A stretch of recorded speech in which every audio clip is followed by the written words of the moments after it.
Thank you, Chair Kudo, and welcome to UH West Oahu, and thank you to the entire UH West Oahu team for welcoming us so graciously. This is a fabulous room for our Regents meetings, and we're really glad to be here. I'm really glad to be here. I wanted to provide an update on the status of the 2 reorganization activities underway at UH Mānoa that the board has asked me to report on, and this is pursuant to the testimony received from the UH Mānoa Faculty Senate. First, the good news is that the proposal to bring together language, linguistics, literature, arts and humanities, and Pacific and Asian studies to create a strong liberal arts college at UH Mānoa with the Asia Pacific at its core.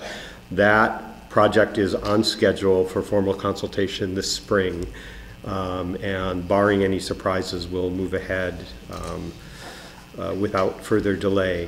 Unfortunately, the same is not true for phase 2 of the administrative reorganization, which would create the vice provost positions and offices under the new provost position that you approved just last spring.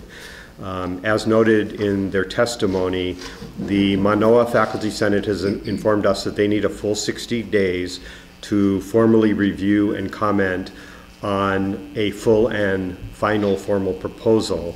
That is impossible to achieve given their desire to take this up no later than their April full Senate meeting. So we will honor their time constraints and requests and use this spring to continue informal consultation, informal review of the concepts with the entire campus, and then go into the formal consultation process with Faculty Senate, governance groups, and unions when faculty return in the fall. So continue on track, but a little bump in the road there. We are now past our spring census date for enrollment. As I had foreshadowed earlier, our overall headcount enrollment for the university system is down over the spring, but I wanted to highlight some bright spots, as is my way.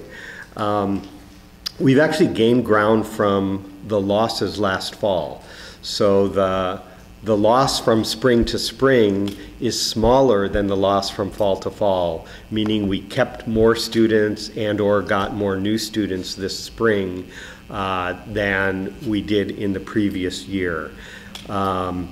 West Oahu, congratulations team West Oahu, Hawaii Community College, and Windward Community College are all up. For West Oahu and Hawaii Community College, it's especially notable because they reversed downward trends from fall 18 to 19, so that's even harder to do. Windward, which was the only campus with increased enrollment last fall, increased their growth from a 2.4% rate in the fall to 7.3% this spring over spring, which is wonderful for them. Again, I want to emphasize that headcount enrollment is just one number. It is covered widely in the media, so I want you to know it first. We don't work every day to increase headcount enrollment. We work every day to serve more students and get them credentials, degrees, and certificates. But it is a useful indicator of trends, and it's a legacy cornerstone of our data reporting, so we will continue to report it.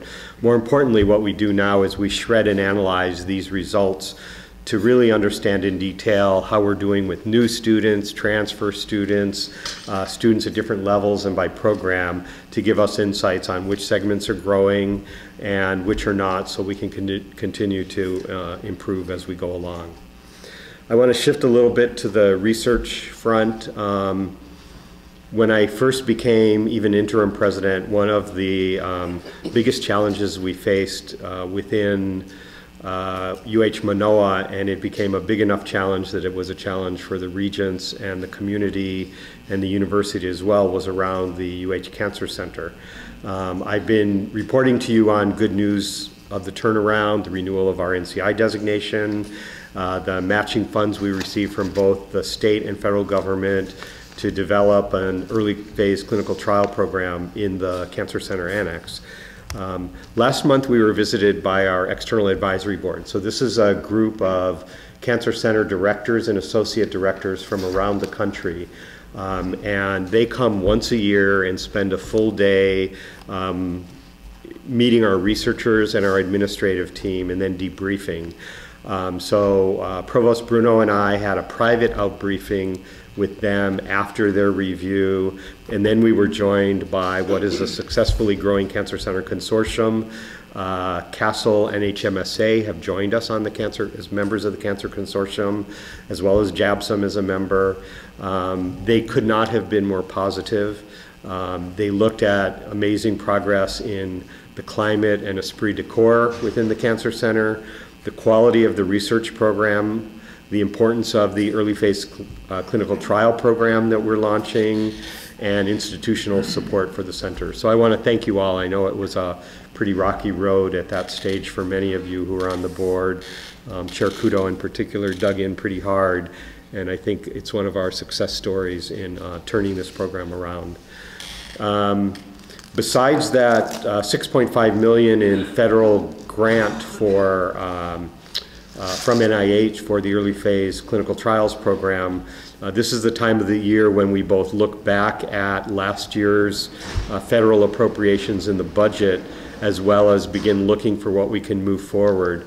So I've commented on a couple of these in the past, but just to pull it together so you can see the impact of the federal appropriations on our extramural funding programs. And these tend to be the non-competitive grant activities. They're not quite earmarks, those went away, but they are programs of UH that are supported in the federal budget to support federal programs and interests. So one of our top initiatives is around sustainability and resilience, and we've been identifying, rather than asking for handouts, how can we help the federal government? And the area that we are starting to expand in now and received funding for in the last budget is leveraging our expertise on sea level rise, particularly Dr. Chip Fletcher. Many of you know him or see him in the paper regularly. He will be working on issues of sea level rise at military installations, and particularly, go figure, naval bases tend to be on coastlines, and coastlines are being impacted by sea level rise.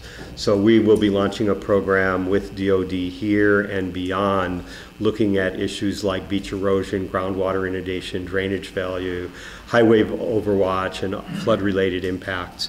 And we think this is going to be an extremely useful program for the federal government and very positive for us, that will let us develop expertise and practices that can be leveraged in other locations as well. There was also support for some of our U Healthy related programs, including raising the tobacco vaping age to 21. We've got quite a bit of expertise in vaping here. Support for telehealth programs, which can help us with rural health care, and strengthening some of our health workforce programs across the state. And Dr. Amy Grace, who you've met a couple of times, will be leading some of these efforts for us. We've talked about our Naval ROTC program that was supported in the budget. We are launching a new initiative with federal funds to provide expertise, and I should say neutral scientific expertise, on the Red Hill fuel storage facilities, and understanding both the engineering and corrosion aspects, as well as likely some of the aquifer related aspects that are of so much concern to so many people in Hawaii.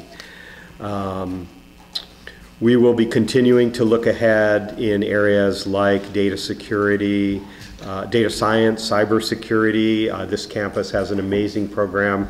I met yesterday with one of the principal sponsors from Office of Naval Research, who's in another role, who has really been a cornerstone in supporting the growth of what has become a signature program here at UH West Oahu.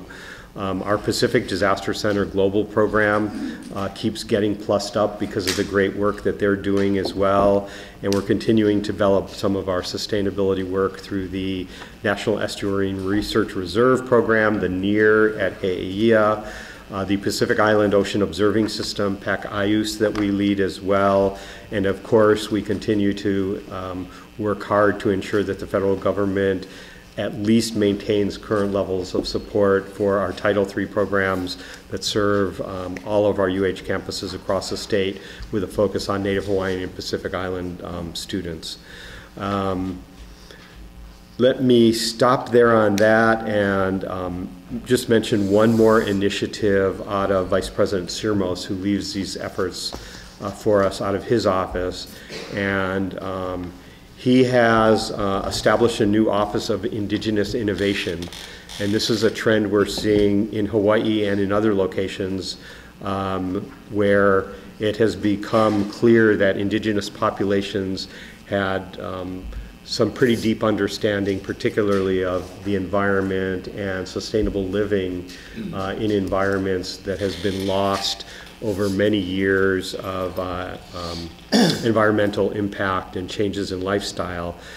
So the Office of Indigenous Innovation will live within the Office of Innovation and Commercialization within the VP for Research and Innovation. It's a one-person office right now, and it will be looking at advancing Indigenous innovation and entrepreneurship within UH with a strong community touch. And as all of Vice President Sirmos' programs do, trying to identify funding opportunities to continue to advance so we can help find other people's money to help us help Hawaii. And Kamuela Enos is heading that office. Some of you will know him. He's from this side of the island. Lastly, let me mention the success of a program I believe I described when we kicked it off, and we didn't know how it would do. And we worked hard to try to find ways for our faculty and staff to afford homes in Hawaii. This is always a challenge. And we piggybacked on a program that has received it's a national program that was launched first with the DOE from a company called Landed. And it helps employees of educational institutions with their down payments in exchange for some shared equity. And we didn't know how the program would do. We launched it in the late spring, and they reported back to us they now have 4 completed transactions, which is not bad for a startup, and they've got just about 20 more in the pipeline. We don't know if this will come out. So that's a handful, perhaps approaching a couple of a dozen UH employees who will be able to afford home ownership in Hawaii through this program.